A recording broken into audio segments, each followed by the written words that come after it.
own magazine.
Well, welcome to Take Center Stage and Own It. My name is Marisa Bludorn. I am your host. I am the CEO and editor-in-chief of Own It magazine. And I have in the house with me visionary author Deborah Frye. She is in the house with her co-authors. We are so excited. We're so excited to be here.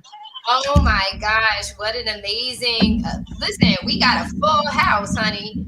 It's amazing. We got a full house, so excited. Native of Virginia Beach. She is doing the darn thing. Listen, this is all men. Like we hear about anthology. That's right, real men. Yes, we hear about anthologies all the time, but it's always the women speaking. So that's listen, right. Yeah, Deborah, what inspired you? What gave you the audacity to think you could pull it off? What inspired you to have these men on here? Frozen. Well, look, the Lord gave me this vision 2 years ago, right? 2 years ago. And I was so afraid of the vision that I put it high up on the shelf and I refused to mess with it. But when he woke me up about 4 o'clock in the morning, the end of last year, maybe October, somewhere around there, and just laid out the whole foundation, the book and everything. And he told me it was time to bring the men to the table. The world need to hear from our men. We need to know how they tick, how they grieve, how they process and cope with things that hurt their heart. And, you know, during this pandemic, this is the most opportune time for them to put their heart on the paper and let the world know how they feel about certain things. So, yeah, that's how I got the audacity to do it. It was God himself that gave it to me. And listen, if God be for it, then who could be against it, right? Go ahead, girl. You got that right. Listen, I am so excited because I really have a heart for men. I really have a heart for men because I feel like you guys are the leaders. Like, you know, as a head goes, so does the body. And our men have a voice. And a lot of times it's always been said of our men that you guys don't have emotions, that you're not emotional, that we don't give you an opportunity to be transparent with how you truly feel. So I'm going to start with Mr. Nesbitt, and I'm going to say to him, listen, what was the title of your section of the book, your chapter in the book, and share with us just a little glimpse into, because we want them to buy the book, right? So we don't want to give them everything. We want them to buy the book and read the stories, but give them a glimpse about your heart behind your chapter. Absolutely, Marissa. Thank you so much for having us on this platform. It is an honor to be here. The inspiration for my portion of the book, which is pressing through grief. A few years back, I lost my mom, and it was a difficult time, but everything that I read kind of gave the indication that grief was something permanent. And, you know, being a man of faith, I didn't accept that. So once I had the opportunity to participate in this book, I was trying to, you know, see which direction I would take, and pressing through grief, because God had given me PRESS, the acronym of physical, relational, educational, spiritual, and service to others. And so when I told Deborah Frye, she said, "Oh, that'd be great for opportunity there, or you can utilize that in the book." And so then I started working, thinking, praying, and so pressing through grief gives the opportunity to not linger and not have grief to be something permanent. And in research, I found that grief is not only loss of a loved one, but it could be loss of a job, loss of a home. Sometimes we get stuck there, but life is too grand to be stuck anywhere, especially as believers. So I wanted to kind of assist folk in pressing through by utilizing the acronyms that I mentioned without going too deep into, because I want you to buy the book. But Yes. pressing through would kind of just, with the acronyms again, personal, your physical, your relational, how you relate with others, have others in your in your group and circle rather than isolating yourself during those times, informing yourself, not education in terms of getting a degree, but informing yourself. And then service to others, helping others in a time of grief. You'd be surprised and amazed how that brings relief. And then your spiritual, of course, being the foundation of all things. So don't get me Yes. talking too long, because then I'll keep going, but that's it. Well, I like how you use your experience with the loss of your mom, because Mhm. that's not something that's discussed about the mother son relationship. So thank you for sharing that. Thank you. Mr. Mans, would you share with us your chapter title and what inspired you? And again, don't give away the juicy stuff. We want to hear what was your heartbeat behind your chapter? What's your chapter title? Yes, ma'am. Miss Marissa, thank you for having me.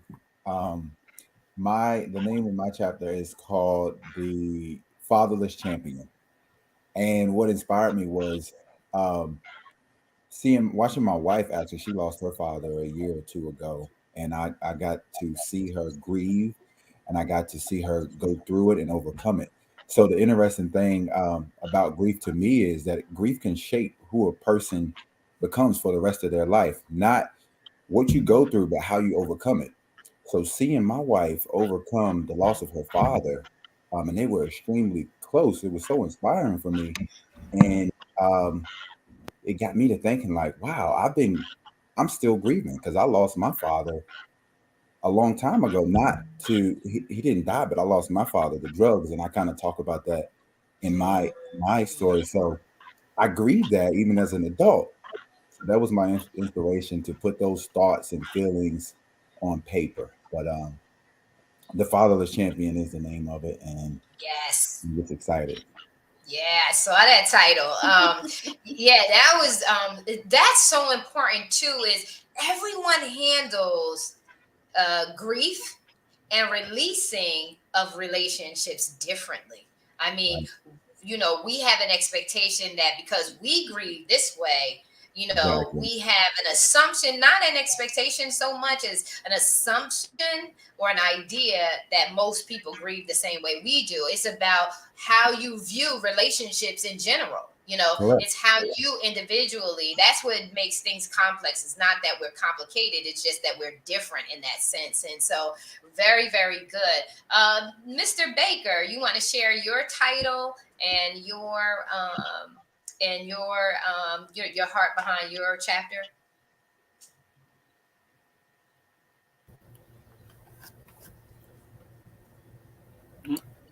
Yes, ma'am. Thank you, Miss Marissa. Um, my title, uh, I think I have a little delay here. Yeah, that's okay. We can work through that. My title is The Locked Door, and I'm talking about the experiences I had from a kid, um, losing my mom when I was 12 years old, and I carried um, that situation from the time I was 12 all the way to the time I wrote this book. So I was locked down for all of those years, almost, 50 years holding this particular situation. And when I had this opportunity. This opportunity allowed me to share what I experienced as a child, dealing with it as a man, because of what I was taught. I wasn't supposed to show my emotions. And I held that thing. I was locked down for all of those years. And this book gave me the opportunity to release so I could have peace. It's going to be a blessing for others, and it has blessed me right where I stand right now. I'm trying not to be emotional, but it's been a blessing. Yeah, because it's a double-edged sword when you're a writer. When you're an author, it's a double-edged sword because it cuts both ways. It cuts for the reader who really deeply relates to what your story, your testimony, and it also cuts through you because it's actually being therapeutic. You're actually giving yourself an opportunity to get what's inside out. So that you can do just what Nesbitt said, press forward. And so that's why it's so important for us to journal and write, and because it's a therapy for us. And most people, we've gotten so hemmed up based on your gender or based on your circle to not be expressive, or you're too emotional. There's all these stigmas attached to allowing you to be true to yourself. So I have to say it if I don't say it enough. I am so proud of you guys sharing your voice. This is huge. You have no idea how huge this moment is. And so I want to go to Coach Ray, and I want to ask you, what was one of the challenges? What was one of the major challenges of your experience in writing your chapter? One of the major challenges I would have to say was just zeroing in on what to write on. Unfortunately, like we have where there's a lot of different things you grieve and you're having struggles with in your mind.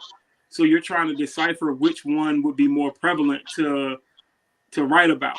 And that to me was the more difficult task, because it definitely attached itself to what a lot of the young people need nowadays. So that's why God was like, I got you.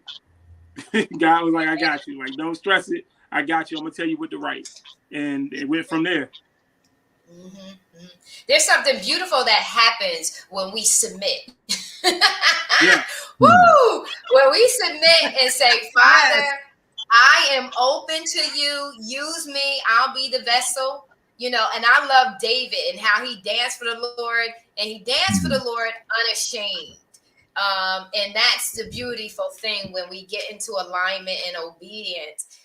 We could do it unashamed. We're not worried about what other people think or how they see it, because we're not doing it unto them. We're doing it unto the glory of God, that many that will hear and read it will be changed and transformed and free as a result. So that is amazing, Coach Ray. Again, like I said, you have no idea. I'm soup. I'm going to share this with you, a little bit of transparency, and then I'm going to go over to Michael Frye. My dad, God gave me the opportunity to see, because my dad was an abuser. He was an abuser of my mom and his second wife. And that was a form of him grieving. He was grieving abandonment from his mother. And the only way that I got the opportunity to have privilege to that knowledge is because my grandmother had to stay with me for a period of time. And in me moving all of the stuff, I got to see the letters. I got to see my dad write my grandmother letters over and over and over, begging her for him to come and live with her. And she kept rejecting him and denying him the opportunity. And the way that he grieved was through abuse of women. I can't say he was a horrific abuser, but abuse is abuse. But that's how it was coming out, because men back in the day, and even still today, were not allowed to express themselves emotionally. And that's how it comes out. So being able to do this and have a voice that's transparent and open publicly gives the opportunity for you guys to begin to heal. a healing place so that we can get to a healthy space and really be healthy and enjoy our lives. We need you men. So Michael, Mr. Frye, can we hear from you? What was the heartbeat behind, what's the name of your chapter and what's the heartbeat behind your chapter? Hey, Marissa, how you doing? Thank you so much for Good. having us on this platform. My wife speaks so highly of you. Ah, thank you.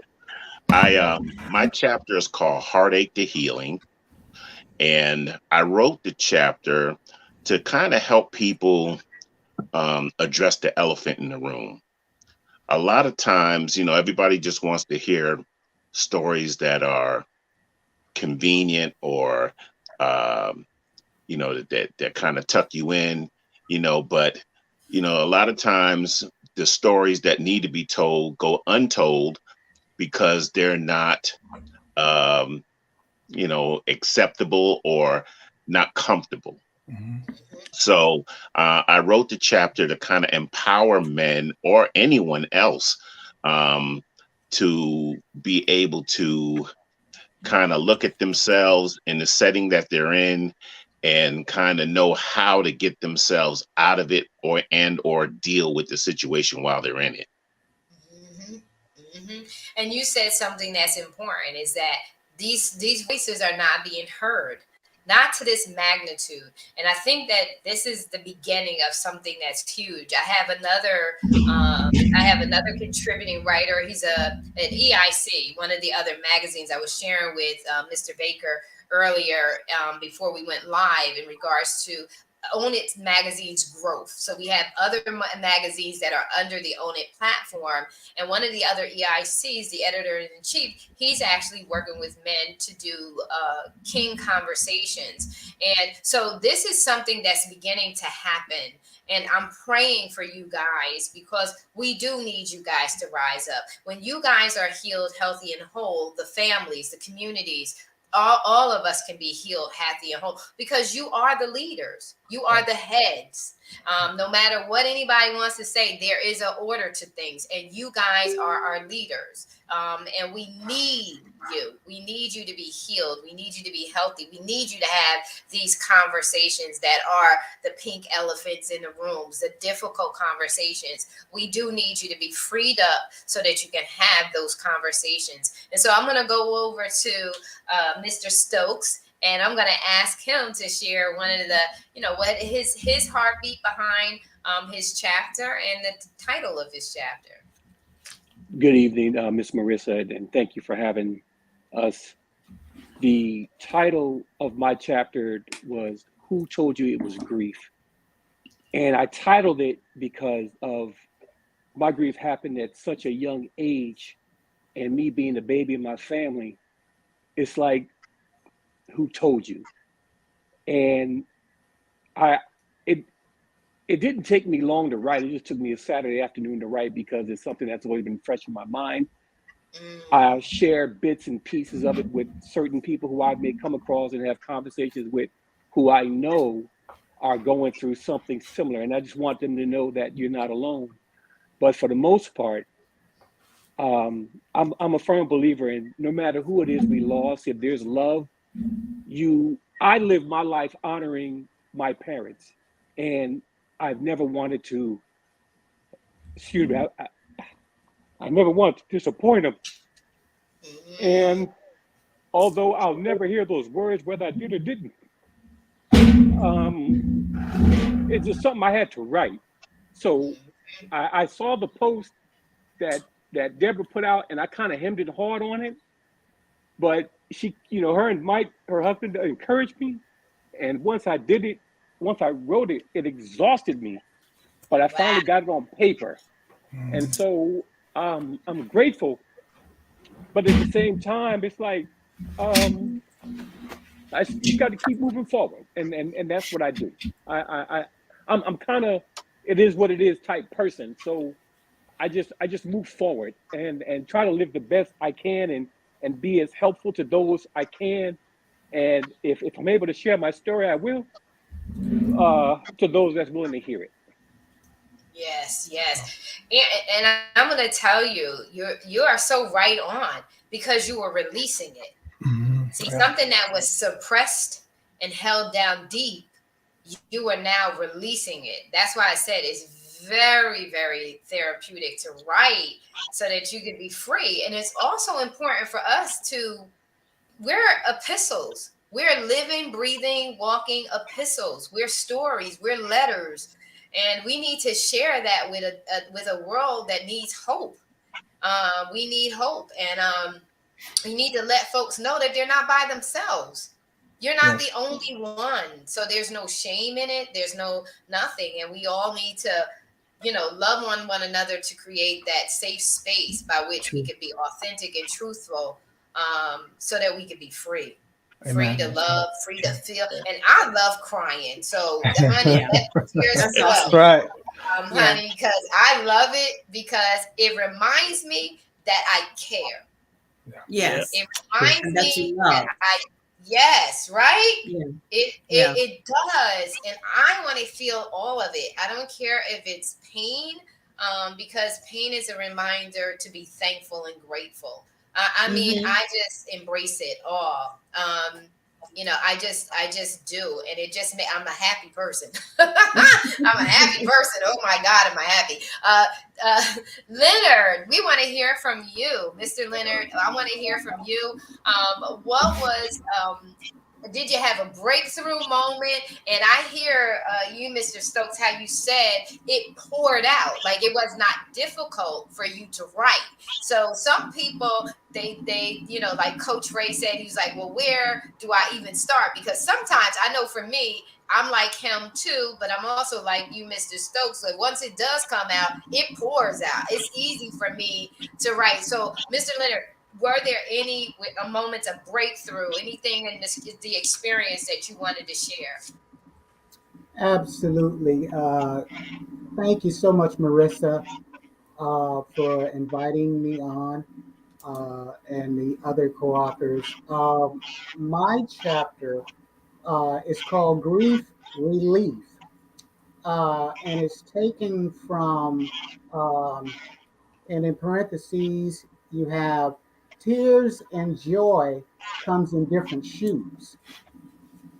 And from my story and the breakthrough that basically helped me come to a place in my life, um, to write, first and foremost, I lost my wife during the pandemic of last year. Uh, and one day I was sitting in my sunroom and I got this call from our visionary coach, Sister Deborah Frye.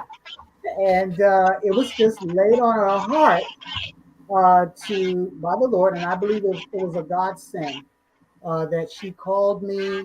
We talked. She was fully aware of what I went through during the time, and it allowed me to share my heart and the foundation of how important it is for us to stand on the Word of God in the times of our grief as men, because first of all, even just hearing Brother Stokes' story and others, grief is a weight. It is a weight that many men around the world, including myself, even earlier in life, have experienced. And there are many men around the world who don't know how to cope, who don't know how to deal with the trauma that comes with the grief and the pain. Examples of what Jazz Rose mentioned about losing a job, divorce, separation, so forth, and what have you. There's a weight that comes along with that, and along with that weight comes tears.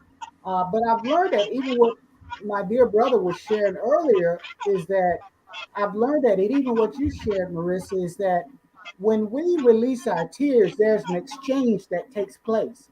So, according to Psalms 126:5, it tells us that those who sow in tears, and we men have sowed in tears, maybe it's been for 5 years, 10, 15, 20, 30 years, 40 years, and like Pastor Baker said, for like 50 years.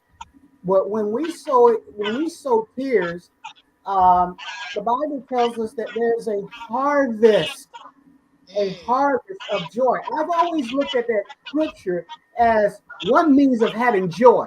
But when I looked at the word harvest, that means God has got some unlimited joy to bring a breakthrough far more greater than we could ever imagine or think. So Honey, that's why I'm blessed to be able to be a part of such wonderful co-authors and other lives where I believe where we will be able to invite, it's an invitation for other men with all, no matter what background or language you may come from or your past, it can invite all men from all walks of life to come to the table. It's an invitation to all men. I believe this book is going to be an invitation for all men who have probably had questions for years and looked for answers to try to get from family and friends and were unable because of the silent screams that they've been having and the yes.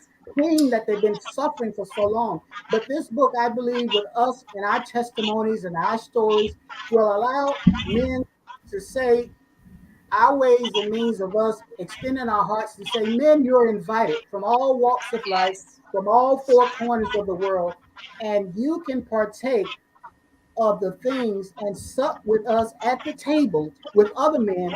You don't have to feel ashamed. You don't have to feel guilty. You don't have to feel nervous. You can swallow your pride. Understand that as a man, you can be vulnerable, Hello. vulnerable, Yes. vulnerable, and understand that even in our weakness, God can give us strength and a joy beyond our wildest dreams. And that's one of the reasons why I believe this has been a wonderful opportunity and a breakthrough that's going to be a breakthrough for other men around the world. Amen. Amen. That Amen. is so, Outstanding. I mean, he hit that, That's okay? right. Every nugget that has been shared, every nugget that has been shared has really, really spoken to the viewers in regards to why this is like we have you guys have feelings, you guys have emotions, you have things that you have faced, and they're traumas from when you were young, and they're traumas from recent, and the key is to just share so that we can get better, to heal, to become whole. Absolutely. So, Nobles, we have you up. What is your chapter, and what is your heart behind your chapter? All right. Well, first of all, good evening to everyone, and thank you, Marissa, for having me. The chapter of the title of my chapter, I'm sorry, is called Father Uncle. And let me say this right quick. I've known, I call him Papa Fry and Mother Fry. I've known them since I was 6 years old.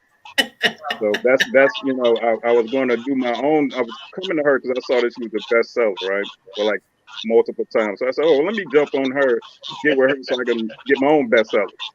And when I got with her, she was like, Mike, I want you to come do this book right here with me. So I said, okay, what is it? She said, Grief Through His Eyes. It's about all men sharing their grief story. So I said, okay, this is something good that I can share with my daughter. That was really the inspiration. Is my daughter, want her to know the things that I went through when I was growing Awesome. up with my dad. Awesome. So I put in that story. It's just really reaching out to all the men out there, young, even the ones that's probably middle aged, to let them know to be in their kids' life. And that's just the main thing behind it. It's just like being there for your kids from day one. Yes, And that's what yes. really inspired me. So hopefully when men read it, whether they're not in their kids' life or they are, they'll probably do a better job or just continue doing what they're doing. So that's really what it's all about. It's so important. That's very critical because women, we are always, in business, in life, in our careers, we're always speaking about legacy. We're always speaking about legacy, legacy, legacy. And it's good because when you're saying that, you're talking about the next generation. You're speaking to legacy, and why it's so important for men to not be absent, because in your absence, everything that's about you and what you desire, your vision for your family, your vision for your kids, it gets tossed out in your absence because That's true. Absence, you forget, if you're not there, you're easy to forget. And so your presence is a reminder and a reinforcement of what your vision is for your family, what your desires are for your family. And so that's very important, for men to understand that if they're not present, they're not going to be represented. Even though it shows up in the kids' natural DNA. Like, I learned very early on to embrace my parents, that I'm going to be like my mama and my daddy, right? Why? Because you can't deny that. No matter whether they're present or not, you are made up of that two sets of DNA, right? So no matter what, but there is some things that don't get accomplished or transferred in the absence. So to be present is so critically important, if you want to be represented. So that's a priceless chapter. I want to ask if we can allow the two authors that are back. I know Steve Moon is not available to speak, but I do want to let Mr. Warren in. Mr. Baker, do you mind just stay in the? I'm going to just remove you from the screen, but don't leave the studio. Just stay into the studio, and we'll bring you back shortly. So give me a second. And we're going to let him in. I believe he's all right. Author Warren. We got co-author Warren, Mr. Warren in the house. Not sure if you were able to hear us in the background in the studio, but I've been asking co-authors about their titles, any experience that you want to share about your chapter title, and any experience that you want to share about this journey and being a part of this major project. Sure. Good evening. First of all, thank you for having me, Ms. Marissa, and good evening to my fellow brothers and to Ms. Deborah. The name of my title is called Finally I Can Live Again. And to be honest, I didn't struggle with this particular opportunity, but I think I wanted to figure out, and I asked God, how open did I really need to be? And the question then became, are you sure? Are you sure? And so I kept hearing as I was writing this chapter, you do the writing, I'll do the drawing. And so the reality of it is that this particular chapter deals with two types of things that a lot of individuals are dealing with within our African American community, which is divorce and parenting. And so as we look at things, we usually don't get the picture from the other side of the perspective. We usually hear from one parent about what happened. But in this journey, I tried to figure out, again, like I said, how open. And God kept saying, we overcome by the blood of the Lamb and the word of our testimony.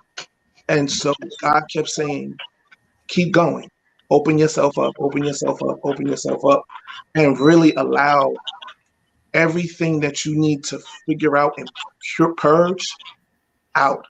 And so this is probably a very probably the most transparent I've been, because in the beginning I was ashamed of my story, and I'll be honest with you, because a lot of times people always look at the victor or the victim, and depending on what happens, they usually look at the person who may say something over and over, and then it gets to the point where it's like, okay, we've heard that before.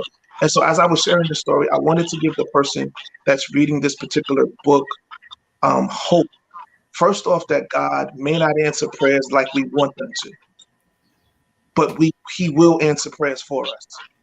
And so that's the one thing that we have to understand. A lot of times we pray for God, change my circumstance, but we never realize sometimes we're changed in the circumstance. True. Good point. And so that's what I wanted to offer to the reader. Not just a story of how I overcame grief, but to let them know that God will answer. It just may not be like the way you want it to be. Right. Answer it. Yeah, you hit on a few things. Is the Hmm. level of transparency, because that's vulnerability, right? It's like, how transparent do you really want me to be? Right. Because I remember in publishing my first book, I was just like, oh my God, Yeah. they gonna know my business, right? Right. I Right. was freaking out. I had already published the book. I'm driving my way to the book signing. And then it's hitting me. I'm having a Selah moment, an aha moment. Like, what the heck have I just done? And so transparency and trust, just saying, look, Lord, I trust you. Like, that's Right. it. I got it. At this point, I don't have no choice because it's out here. Right. Yes, Because Right. you're concerned about judgment, right? Absolutely. It's not that you Absolutely. care about what people think, so to speak, but you do care about what people think. You know what I Right. mean? So transparency, and that takes courage. But Right. once you cross over that bridge and say, it's not about me anymore. It's about everyone that God has assigned to hear the message, for them to hmm be free. So to whom much is given, much is Right. required. So if you've gotten the victory, now it's not about you. You're mature. You've Right. gone through something, you've overcome it, and now it's your job to teach the others how to overcome Absolutely. it.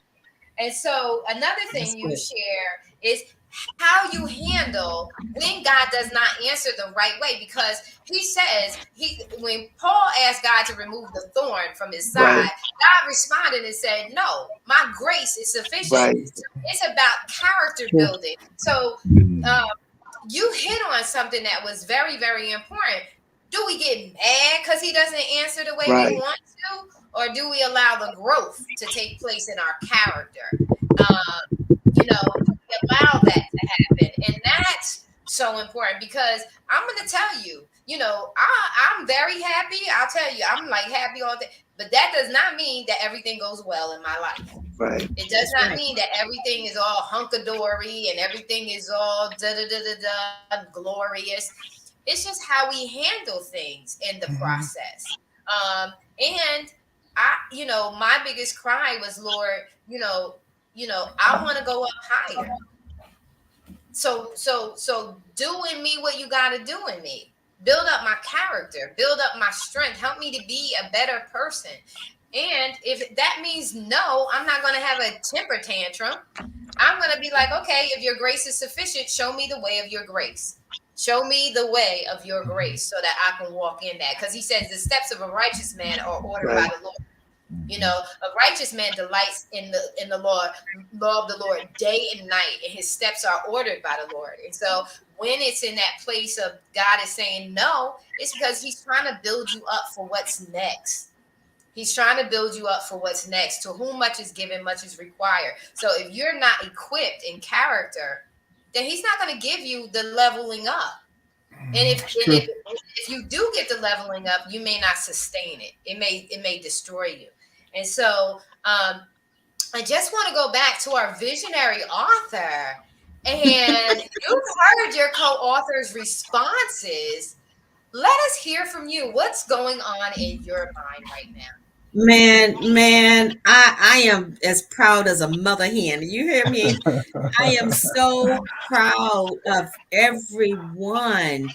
My sons, Michael and Jelante, my husband, Coach Ray, who I've seen him grow up from a child as well. My co-authors, Brian and Jezro, and um, I've known them for years. I'm just meeting Michael. I'm just meeting Lawrence.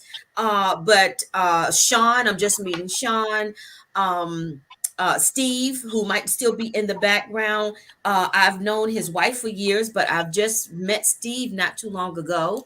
And Pastor Cliff. I mean, so I have fallen in love with every one of them.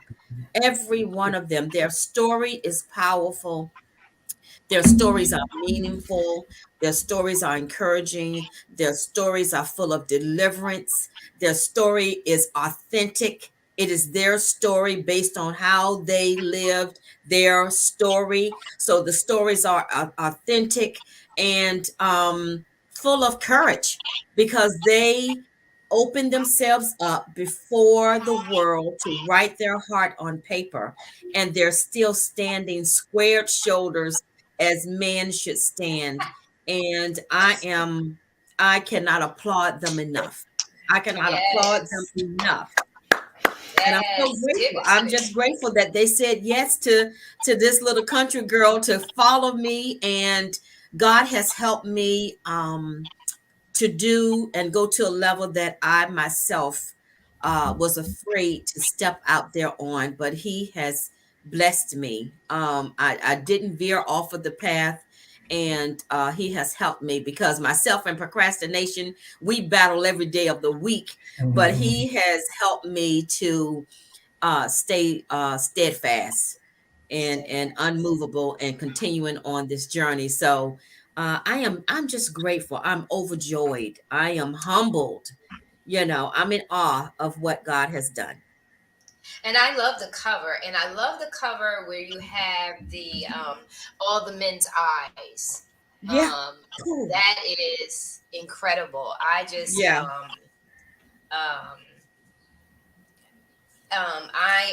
It's just incredible, the intensity of seeing him, the grief through his eyes, and then they're not just eyes, because the designer could have just used eyes, but these are the actual eyes of the authors. Yes, I could see that. I could see that. And so if you look, all of that credit goes directly to my graphic person. I tell her because I had no idea how the cover was going to look. I just kind of gave her an idea of what I wanted to see.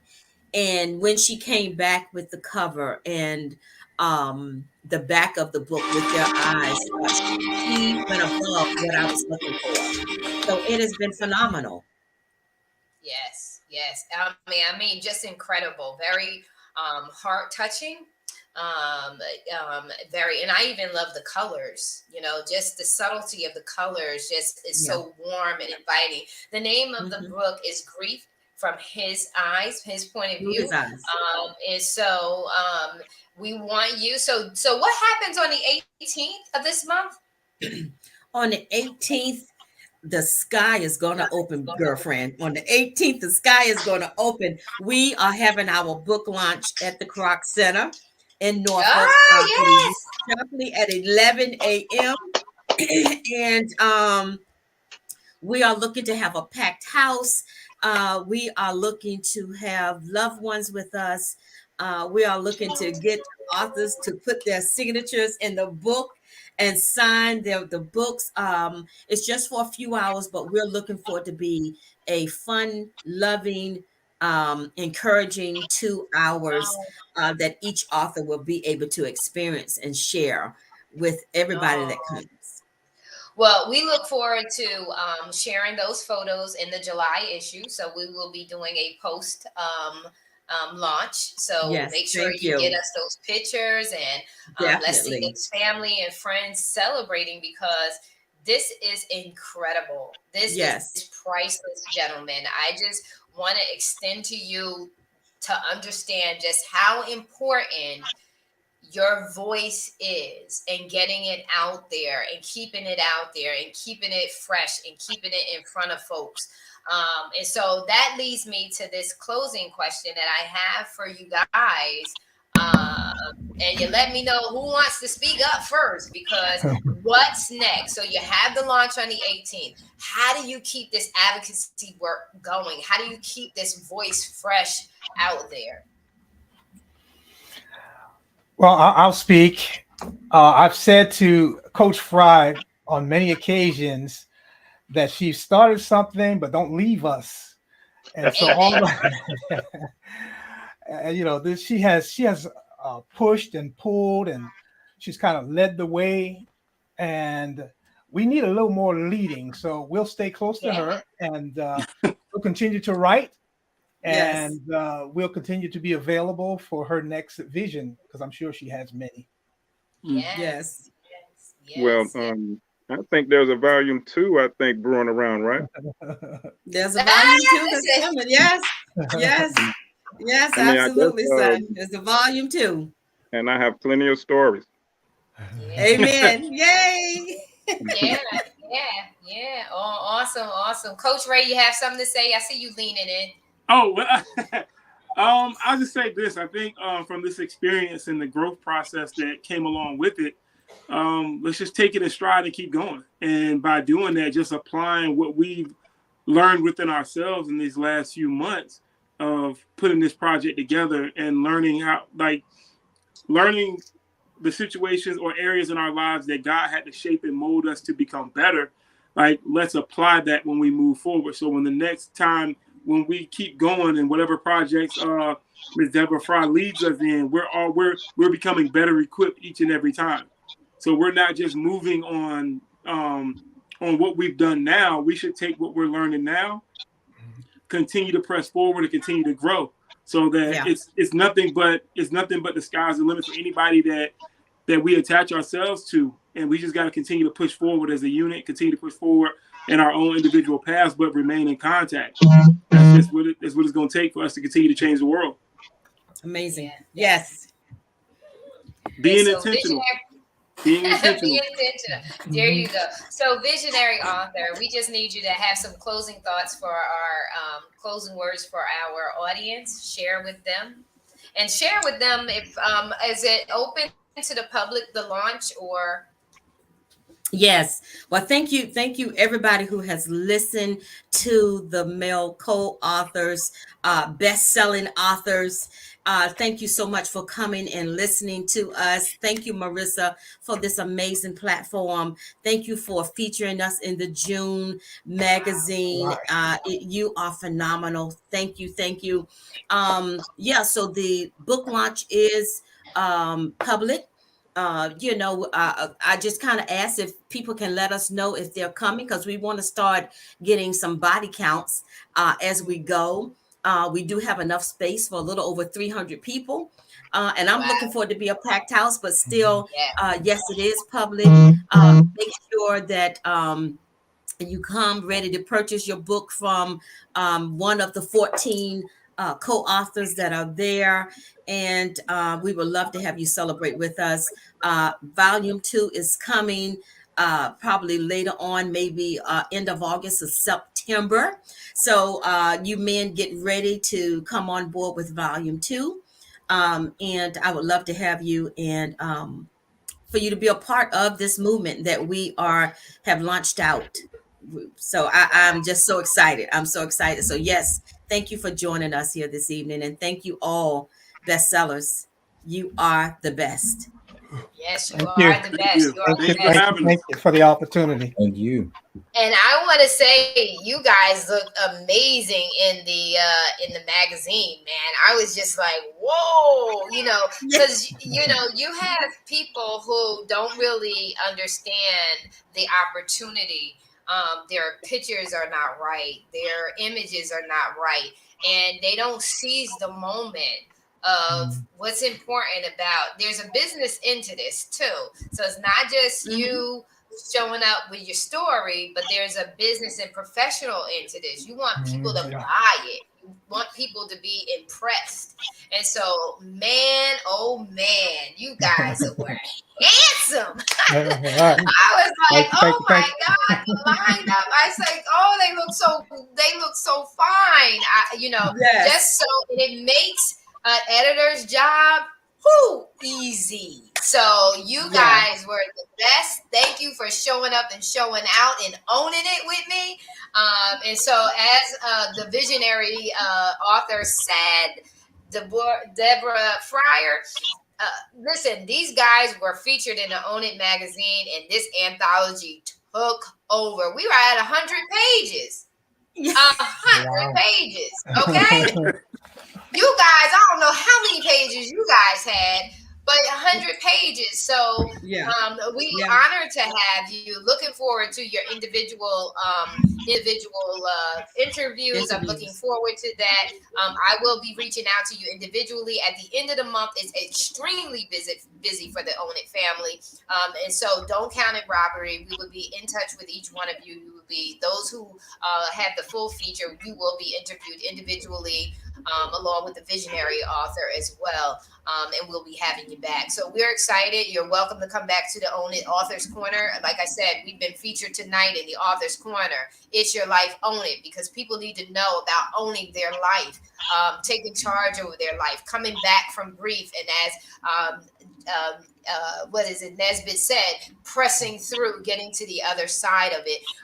You were also in the Own It magazine platform as well. You were on my main page, Marisa Bludorn's main page. So you've had enough viewership and visibility tonight to make an impact and a difference in the life of those who are open to receive from you. So I am so thank you for taking center stage and owning it with me tonight. You guys have a blessed evening. We are out. Say thank you. Appreciate the opportunity. Love you Great guys. evening. Love you, Mother Frye. Bye-bye. Love you too, son. Thank Bye, you, Blessings to Javante. everybody. Be safe. Bye. All right, everybody. Bye.